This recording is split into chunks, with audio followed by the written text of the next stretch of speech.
You're probably already using a digital calendar or at the very least have one set up that you know you could be getting more out of.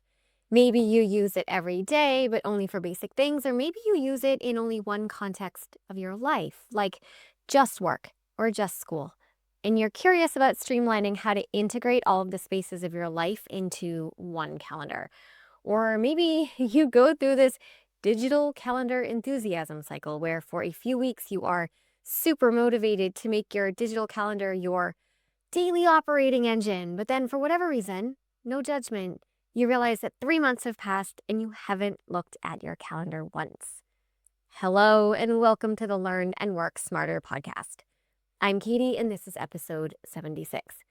Today's topic is one of my favorites because it combines a little bit of strategy with a little technical how-to, all in the name of managing our time and getting a little more organized.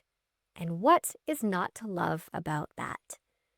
So as you know by the title of this episode, we are talking about digital calendar skills.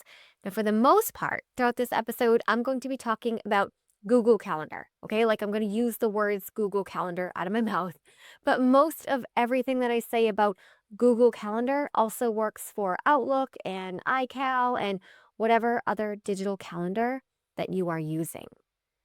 But just for simplicity's sake, and because I'm speaking from my own experience, I mean, I do use Outlook as well, but I'm kind of framing this around Google Calendar, okay? But especially when we are talking about strategies and not so much the technical, like how to do something like step by step, the strategies apply no matter what kind of digital calendar you are using. And with that said, I'm also sharing today's strategies, assuming that you've already set up a digital calendar of some kind. So first things first, if you have an Outlook account or a Google account at all, like you have Gmail, okay, you have access to a digital calendar. It just sort of comes with your account. So assuming that, I'm going to walk through 10 tips today that will help you establish a stronger digital calendar habit. We're obviously going to talk about why that's important, and then I'm going to share some best practices for using your calendar in ways that make your days in your life more manageable. As with all of the strategies that I share in my episodes, take what works and leave what doesn't. There is no one-size-fits-all approach to managing a digital calendar because, a lot of it has to do with what kind of job you have or where you are in school, as well as your personal preferences, and all of that matters. But I encourage you to listen all the way through and be open-minded to even try like one of the things that we talk about today. The strategies aren't really in any particular order of importance, other than I am grouping today's show into part 1 and part 2. Part 1 is going to be strategies and how-tos and some calendar tactics. And then part 2 is going to be some advice for establishing a calendar habit so that you're more likely to commit to using it the way that you want to use it, which is consistently and across contexts. Now, that was a long introduction, but I wanted to be sure that you understood the roadmap of today's episode, so let's get started. Hello, you are listening to the Learn and Work Smarter podcast, the podcast for students and professionals who want to learn and work smarter. I'm your host, executive function coach, and founder of schoolhabits.com, Katie Azevedo. As a reminder, everything I mention in today's episode will be linked in the show notes, including a link to the transcript, which you can also find at learnandworksmarter.com/podcast. All right, we are going to begin with part 1, some calendar strategies and best practices in no particular order. There are 6 tips for this part 1. And number 1 is to create and use multiple calendars. Now, almost every one of you listening to this show or watching on YouTube today has multiple roles in your life. And while I don't typically suggest having multiples of anything just for the sake of it, in most cases I do advise having multiple calendars inside your one calendar account. Now, I'm going to give an exception, or it's more like an alternative in a moment, but most of us do benefit from this strategy. Inside Google Calendar, you simply click Add New Calendar or Create New Calendar. You give it a color, and then boom, there you go. Now, you can choose to see your multiple calendars at once, like so you have everything up there on the page, or you can toggle them off and on depending what you want to get a focused view of one particular calendar at a time. Students, You can create a calendar that shows your classes, your deadlines, your assignment due dates. Okay, so that would be like a school calendar. You could have another one for personal things like appointments and workouts or, social events, whatever. And then maybe your part-time job. So there'd be a third one if you have a part-time job. Professionals, maybe you have one for work. So that's your meetings, the days that you have to be in the office, maybe times you block off to do focused work. If you're time blocking, maybe for your admin block, right? You can have a personal calendar for appointments and whatever else you have going on. And then maybe you have a shared family calendar, if that's relevant, where members of your family all have access and can add things as they come up. Now, there are pros and cons to having multiple calendars, so that's something that you're going to have to weigh for yourself. I'm going to share an alternative to creating multiple calendars in a moment, but there are pros and cons to that approach too. I know that early on in my career, I only had one calendar where I just dumped everything and that worked perfectly fine for years. But as life got more complicated and I needed to start sharing calendars with my husband and my kids, they didn't need to see all of my work stuff. And sometimes when I was looking at my work stuff for the day, like what was happening during my set work hours, I didn't want to be distracted by the fact that one of my kids had a soccer practice that night that I knew was irrelevant to what I was doing with work that afternoon. I liked to toggle them off and on. Now, personally, I have a personal calendar, a family calendar that my husband and kids have access to. I have 2 teenagers and they're just starting building this calendar habit, and we are doing really well with that, knock on wood. I have a work calendar, and then I'm subscribed to a few different calendars that have to do with my kids, such as soccer and scouts. Those organizations have their own calendars for families to subscribe to. And again, I can easily toggle those on and off when needed. Okay. When I set up a digital calendar system with students, especially in high school, we're just starting with one calendar. Everything goes on it. Because early on, it's about establishing the calendar habit. It's about building trust in your calendar and in yourself that you're going to use it. And it's really important at this stage to reduce any friction or extra steps. So otherwise, you're not going to end up touching it at all, right? And that's not what we want. Most of my college students also use a single calendar, but then once they start getting more serious jobs or summer jobs or internships or whatever, they may dabble with adding another calendar. And then, of course, if I'm working with a student and there's already an established family calendar that their, parents have set up for them, I'll help that student set up their own personal calendar and get shared onto the family calendar too. Okay, inside my online course for high school, college, and graduate students, I teach really in-depth calendar management skills. There's an entire module on time management where we get into the weeds about establishing a calendar habit, what goes on it, what doesn't go on it, how to optimize it, how to create a system that will scale once the students enter the workforce. I always leave the link to learn more about School Habits University in the show notes in the description box.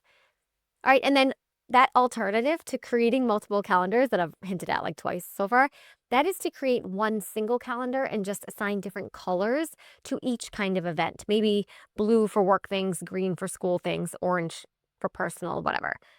This can be easier to set up if you're totally new to digital calendars, like at all. But the downside of this is that you can't toggle off and on particular kinds of events like you could if you put all your work events in your work calendar, for example. Also, if you ever wanted to share your calendar with someone in your circle, they would see everything as opposed to just that one calendar that you shared with them. That's all up to you. And then just to take that one step further, another quick trick I love for making your calendar easier to scan at a glance, whether you're using multiple calendars or a single calendar with different colored events, and that's to try adding a short little label at the very beginning of your event title to show what kind of activity it is. I like to put this in all capital letters. So instead of just writing, meeting or whatever, or work session, you could label it like admin block, check email and Slack, deep work, write proposal, or personal, grocery shopping. So we've got like admin block, deep work, personal. Okay, this little description word at the beginning of the event name helps your brain understand what kind of task is coming up. And this is really helpful if you have a hard time switching back and forth between different kinds of work throughout the day, particularly if you have ADHD. It also gives your calendar a cleaner structure without needing to create multiple separate calendars or rely too heavily on color coding if that is not your thing. You do not need to overthink this. Just start with a few labels that make sense to you, see how it feels. Maybe it's like work, school, personal. You could get more specific than that, but I would probably say not more than 5 labels. It is a small thing, but it can make your calendar feel a lot more user-friendly. All right, the next calendar strategy I want to share has to do with different types of things that you can add to your calendar. The tip here is to use events, tasks, and reminders strategically. Now, if you're using Google Calendar, Outlook, or iCal, whether on your browser or on your phone app, which I highly recommend you having on your phone, you can usually add an event or a task. Now, at the time I'm recording this, Google Calendar also has a birthday option, but I personally just add birthdays as all-day events on my personal calendar. That works for me, so I'm sticking with it. You can do what works for you. But let's break this down, starting with events. An event can be anything. It can be a class, it can be a meeting, phone call, vacation, doctor's appointment, anything at all that has a time attached to it. You can also, like I just mentioned a second ago, make an event all day, which removes the start and end time and it places it at the very top of your day. This is what I use for things like birthdays and anniversaries. Now, when I work with students, we'll often use all day events for due dates or exams, things that don't necessarily happen at a specific hour. And it's a great way to visually see what's due without getting buried among the, time specific stuff like a class or a meeting. These, when you add them as a all-day event, they stand out at the very top of the page and they're really easy to toggle on and off if you have set up separate calendars. And this is a really important reminder. If you zoned out, I want you to zone back in for a second. Your calendar is not your task management system. It is really tempting to dump all your homework assignments and your to-dos and your projects into your calendar, but that is not the place for them. I'm speaking to both professionals and students here. Now, we add the due dates. If you're a student, you can add the due dates for major assignments. Sure, but the actual details of the work should live in your task management system. I've talked a lot about building task management systems in other episodes. You might want to start with episode 5. And then, of course, if you're a student, we cover all of this in detail inside School Habits University. Professionals, same thing. If you're working on big projects, those smaller tasks, the micro steps of the big projects, are better tracked in a project management system. Something like Asana, Notion, Monday, or even a good old-fashioned notebook, but not in the calendar. Now, that said, there are situations where adding a task to your calendar makes sense. And this is where I love Google Calendar and Gmail integration. Now, Outlook has a similar feature, but again, just for the sake of speaking clearly and simply, I'm going to say Google Calendar and Gmail. Here's how it works. When you get an email that requires an action, maybe school is asking you to register for something, a camp form opens up for maybe your kids or whatever it is, you can click Add to Tasks right from inside the email itself. That email is instantly turned into a task. And when you click on it later from your task list or from inside your calendar, it takes you straight back to that original email that contains all of the details and if there were any attachments or anything like that. Just this morning, for example, I got an email saying that one of my kids' health forms need to be completed for like a summer camp. They have like 1,000 summer camps this summer. Oh my gosh, I'm not doing that today, but I don't want to forget it. So I clicked Add to Tasks. I renamed it Jack Health Form. And now when I'm ready, I can click that task and go straight back into the info, which is inside the email that I'm going to need at the time. Now, it's also going in my like do kids camp forms is in my task management system as well. But now it's connected directly to the email with all the information in it. This is one of my favorite strategies for email management because it reduces, the mental clutter. It saves time hunting for old messages. If you're using Outlook, you can do something similar, but they don't call it tasks. Outlook calls it to-dos. There's like a Outlook calendar to-do integration. Okay, so or an email to-do calendar integration. Okay, whatever. So what does this have to do with your digital calendar? Well, Google Calendar automatically creates a separate tasks calendar. If you want, you can configure it so that your tasks, whether they're added from an email or you add them manually, appear right inside your calendar view. It is all connected inside the Google ecosystem.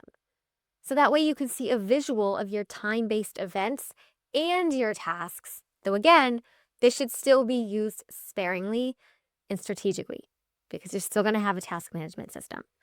But the bottom line is digital calendars give you multiple ways to capture and organize information. Use events for time-based commitments, use tasks for action items, use reminders when you need a nudge. We're going to talk about reminders in a bit, and avoid turning your calendar into a giant, chaotic to-do list that's overwhelming because that's not what it's built for. Okay, number 3, the third digital calendar strategy I want to share is about the description section. Use it. This is a really underutilized feature for digital calendars, but it can be really good for staying organized. Whenever you add an event to your calendar, you're going to see a section called description. You scroll down a little bit. This is a blank text field that can be used for any purpose whatsoever. You can be really creative here. Some of my professional clients get really creative with what they've given me ideas for what to put in there. You can add details about the event, like what you need to bring, maybe who the primary contact person is, anything you don't want to forget about the event. Like, let's say it's a department meeting, right? But you also got word that someone at the meeting, it's their birthday. Well, then write that in the description box. So when you walk in to the meeting, you can say happy birthday to that person, right? If you're a student and you have added all of your classes for the semester as events, there's something notable about a particular class on a certain day that you need to remember or that would be good to know, add that to the description section. Maybe it's something that you need to bring to class, or maybe a question that you want to ask the professor, add it to the description section. Number 4, use reminders strategically. You may already know that you can set a reminder for important events inside your digital calendar. You probably already know that. My advice is not to only add reminders for events that you have a likelihood of forgetting about, but to add multiple reminders if needed. When you are creating your event, you can actually add as many reminders as you want. Depending on the event, you may only need to be reminded 10 minutes beforehand, right? If you don't have to travel, and get there. Maybe it's an hour if you want to be reminded to leave your house an hour before the event. Maybe it's a full day reminder, a full day before the event because you need sufficient time to, plan for the event, whatever it is. If you have ADHD, you may want to set a reminder for 1 hour, half an hour, 15 minutes, and 5 minutes. Because even if you set a reminder for 15 minutes before an event, you are likely to ignore the reminder and have 15 minutes go by before you even know it. Okay, now is that excessive? Absolutely not if you have ADHD, right? And you tend to ignore alarms after a while. They all blend in. Right, number 5, the 5th tip, yes, email yourself your daily agenda. Well, you're not really emailing it yourself. You're sort of configuring the system so that your digital calendar will automatically send out an email with your agenda for the day. Now, if you're just getting started on a digital calendar and you're like, I don't really have an agenda or whatever, maybe you don't need to do this. So I'm kind of combining these tips to be basic entry level plus some advanced ninja level skills. So like I said in the beginning, take what fits and leave the rest, but you can configure your email management system to send out a reminder or an email to you with your agenda for the day. It's kind of like having your own little personal assistant. Now, the instructions for how to do this absolutely vary vary in what wait, they vary with, they vary with, yeah, they vary with whatever digital calendar system that you are using.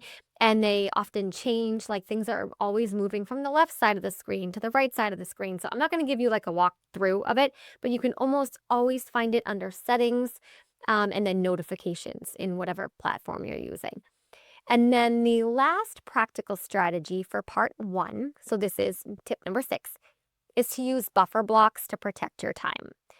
We know to put actual appointments or meetings on our calendar, right? The things that involve someone else or that have a hard start or stop time. We've talked about that, and that's like calendars at the most basic level. But one of the more advanced digital calendar strategies is to start scheduling buffer blocks around those fixed events.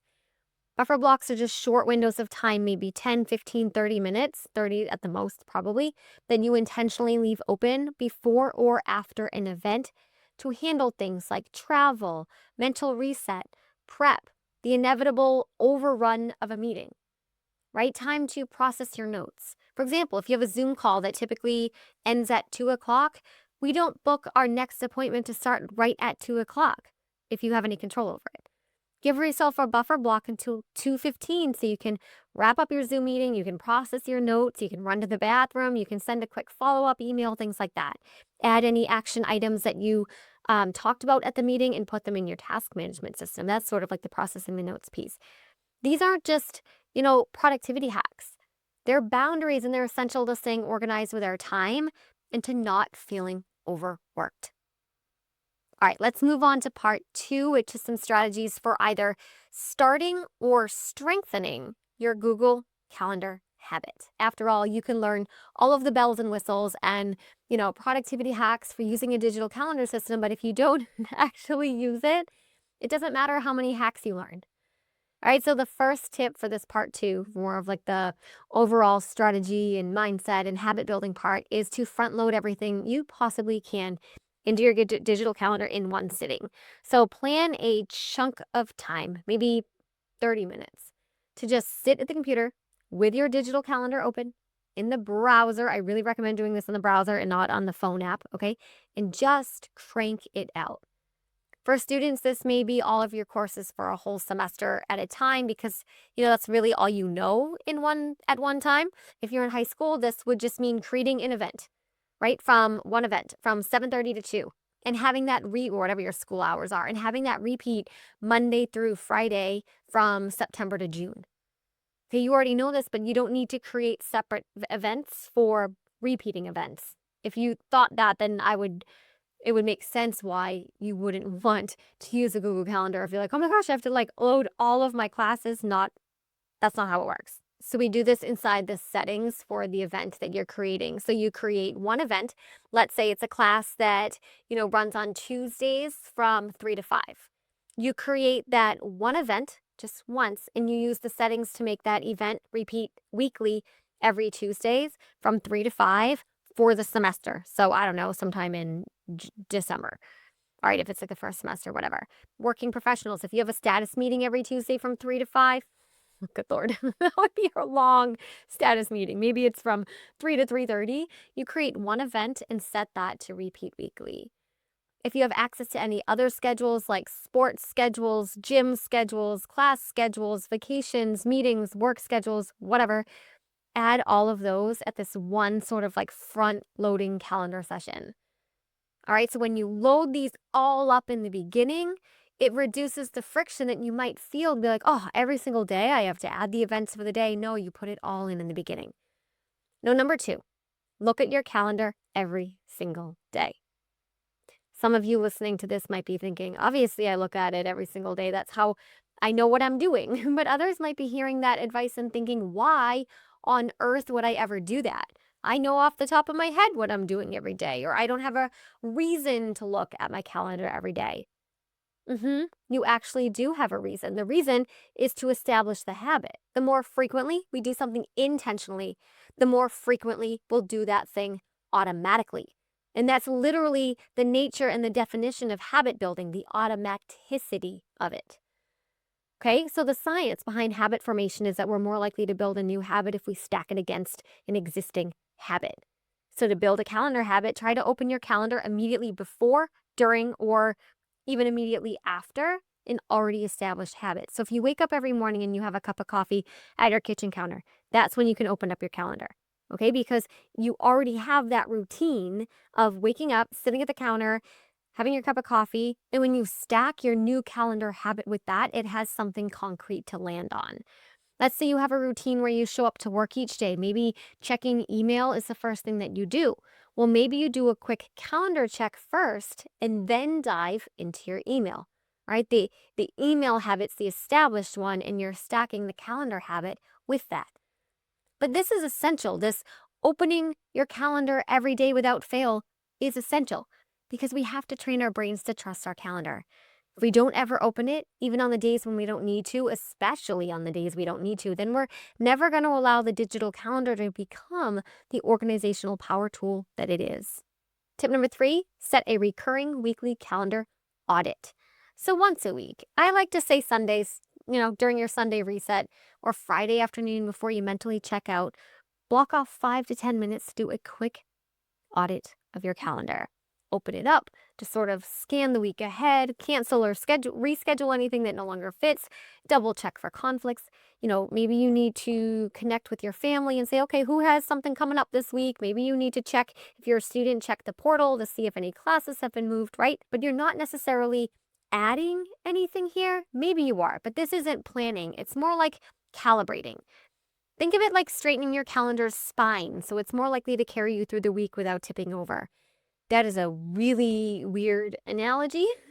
Maybe it's more like, wiping down your kitchen counters versus like a full deep clean of your entire kitchen. We're not deep cleaning here. Okay, we are wiping down the figurative counters so the mess doesn't accumulate. This practice keeps our calendar clean, it keeps it usable, it keeps it accurate, which builds trust and reduces friction. 2 essential components of habit formation. Okay, number 4, turn calendar checking into a visual cue. Sometimes we forget to open our digital calendar simply because there is no prompt, there's no reason to do so. That's super common, especially in the early days of building the habit, or maybe even during times where we're using our calendar less frequently, like during the summer. Actually, just this morning I was recording my May Q&A video inside School Habits University. Students submit their questions every month. I personally answer them and I put the video inside the course. And a student literally asked a question that for this month that I just answered like an hour ago about how to keep their newly established, this was task management habit going over the summer when they don't actually have much to track. And in that answer, I obviously, shared strategies for the task management, but I also brought up calendar habits because digital calendars are obviously on my mind because I knew that I'd be recording this episode right after that, but also because the strategies are similar. My advice for maintaining a task management habit and a calendar habit was to make them both visual. Add a visual cue to your workspace. So for example, you can make your digital calendar your browser homepage so it opens every time you launch Chrome or Safari or whatever you're using. You could set a widget on your phone's home screen that displays your agenda. You could also, like I mentioned earlier, have your calendar system, whichever one you're using, email you your agenda for the day. So it's just kind of a reminder of like, hey, you have things today, even if your agenda is empty. You'll still get an email that's like, nothing on the schedule today. And that's just sort of planting the seed that reminds you you have a calendar here that wants to be used. These little visual nudges placed exactly where your eyes naturally go all day long, your phone, reduce the effort it takes to build a habit. And that is honestly the name of the game here. All right, before we close out, I want to give you a quick recap of the 10 strategies that we covered today. Part 1, calendar strategies and best practices, was create and use multiple calendars or color code, or use labels within one calendar. Use events, tasks, and reminders strategically, but don't turn your calendar into a to-do list. Number 3 was use the description section to keep track of important details about the event. Number 4, set multiple reminders if needed, especially if you tend to ignore them. Number 5, email yourself your daily agenda. And number 6, use buffer blocks to protect your time and prevent overloading your schedule. Part 2 was about building your calendar habit.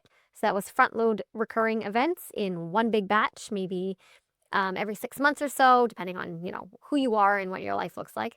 Number 2, look at your calendar every single day. Habit stacking was a strategy there. Number 3, set a recurring weekly calendar audit. Wipe down the metaphorical counters, right, so to speak. Number, was it, I forget, 4, because it's 10 total. And number 4, you turn your calendar checking into a visual cue with widgets or maybe even a browser homepage. Now, I hope you found at least 1 or 2 strategies to either improve your current digital calendar system or maybe to give you the nudge to finally start using one. Remember, these tools are only powerful when we actually use them, and more importantly, when we trust them. If you want help putting these systems into place, or you're looking for more support with time management, calendar skills, task organization, definitely check out School Habits University. There's an entire module dedicated to exactly this, where we go step by step, so you're never guessing.